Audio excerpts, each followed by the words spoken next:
मैं ढूंढता रहा उसे हर गली हर जगह, मैं ढूंढता रहा उसे हर गली हर जगह। वो तो मेरे पास ही थी। वो बोली मैं तो कहीं नहीं गई तुझे छोड़ के।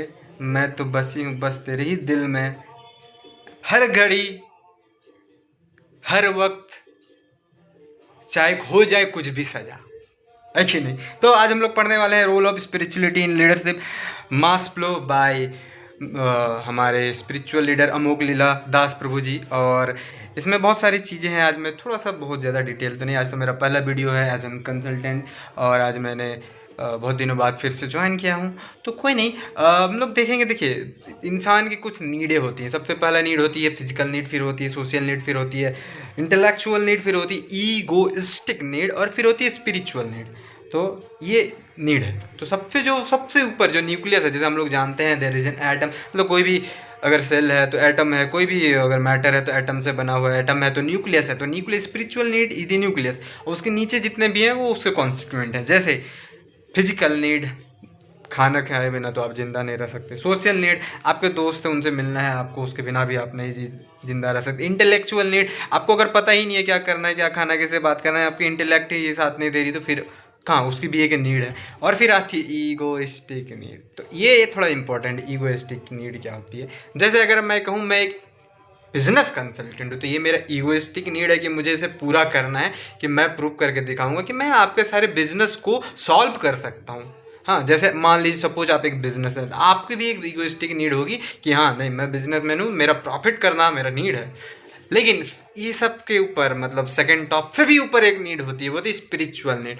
तो आपको जानना चाहिए और समझना चाहिए कि आई क्यू ई क्यू, तो आई क्यू होती है, ई क्यू होती है, एस क्यू होती है। I Q intelligent question, spiritual question, emotional question, है ना। E Q, I Q, S Q. तो आई क्यू सबसे नीचे होती है, एस क्यू सबसे ऊपर होती है। और ये जो आई क्यू है, ठीक है, मतलब इंटेलिजेंट क्वेश्चंस, ये क्या होता है?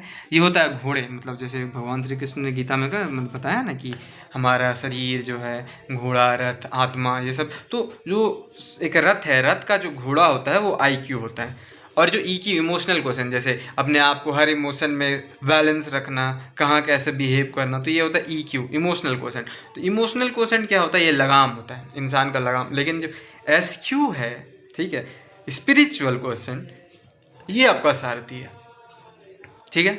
क्योंकि इसके बिना फिर काम नहीं चलेगा। आपको सारथी नहीं रहेगा तो फिर आप रथ कैसे चलाओ? कौन रथ है? तुम खाली युद्ध करने जा रहे हो, सारथी है नहीं तो भगवान श्री कृष्ण अर्जुन के सारथी थे, है ना।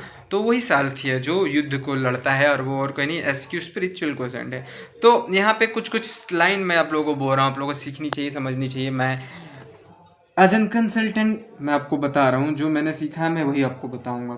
सिंपल पहला दिन है, नॉर्मल वीडियो, नॉर्मल ब्लॉग, जो मैं एकदम नॉर्मली बता रहा हूँ। People who are not having spiritual substance, they remain slave of their surrounding. Or the people who do not have spiritual guru, they are always slave of their surrounding. मतलब वो जैसा surrounding चल रहा है उसी का वो गुलाम बन के रहता है। यस, वो अपने सराउंडिंग के ही गुलाम है, क्योंकि उससे कभी उठ ही नहीं पाएंगे। तो ये पहला नियम होता है हर किसी मैनेजमेंट प्रिंसिपल का। ये मेरा सबसे पहला बड़ा बिजनेस में नियम जो मैंने सीखा था वो यही था कि management is nothing, this is the so management of self is very important, right. तो अपने आप को ही मैनेज नहीं करोगे तो बिजनेस, दूसरे का बिजनेस, प्रॉफिट लॉस, ये सब कहाँ से? अपने आप को मैनेज करने के लिए अपने अंदर झांकना पड़ता है। अपने सारथी को लगाम, मतलब सारथी को दे दो कमान और लड़ो तुम। लेकिन सारथी, मतलब वैसा सारथी ढूंढो, कृष्ण को बनाओगे अपने सारथी, तब ना। इसीलिए कहते हैं अपने गुरु से दूर नहीं रहना चाहिए, और अपने बुक्स को पढ़ते रहना चाहिए। गीता, भागवतम, या जो भी आपकी स्पिरिचुअल बुक हैं, जो भी जिसे भी आप मान, पढ़ते रहिए, क्योंकि वो आपका एक जरिया है। हाँ, और जो भी उसे पढ़ाने में आपको हेल्प कर रहा है, जो भी सिखा रहा है, वो बहुत इंपॉर्टेंट फैक्टर है, क्योंकि वो आपको बहुत अच्छी चीज़ें दिखा रहा है, ताकि आप अपने एस क्यू, है ना, मतलब आप अपने सारथी को अच्छे से रख सके। चलिए मैं आपको एक और गोल्डन स्टेटमेंट बता रहा हूँ जो इससे रिलेटेड है और आपको जानना चाहिए। If you quench my thirst only then will I able to contribute to another person. अब इसका क्या मतलब है? इसका तो आपको थोड़ा गहरा सोचना, मैं थोड़ा सा ये बता देता हूँ। तो भगवान श्री कृष्ण अर्जुन ने कहा मैं लड़ाई नहीं लड़ूंगा, ठीक है।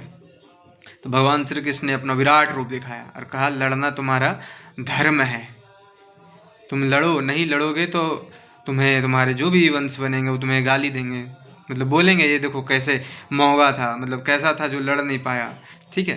I am using the different word but हाँ इसे सीधा कहा गया है, क्योंकि अर्जुन भी एक टाइम में क्या बने थे, एक रूप लिए थे वनवास में, है ना। तो वो चीज़ है कि आपको उससे ऊपर उठना है। चलिए, तो आज का क्लास यहीं तक, मिलते हैं फिर अगले वीडियो में। जय हिंद, जय भारत, झंडा ऊंचा रहे हमारा, बड़ा बिजनेस।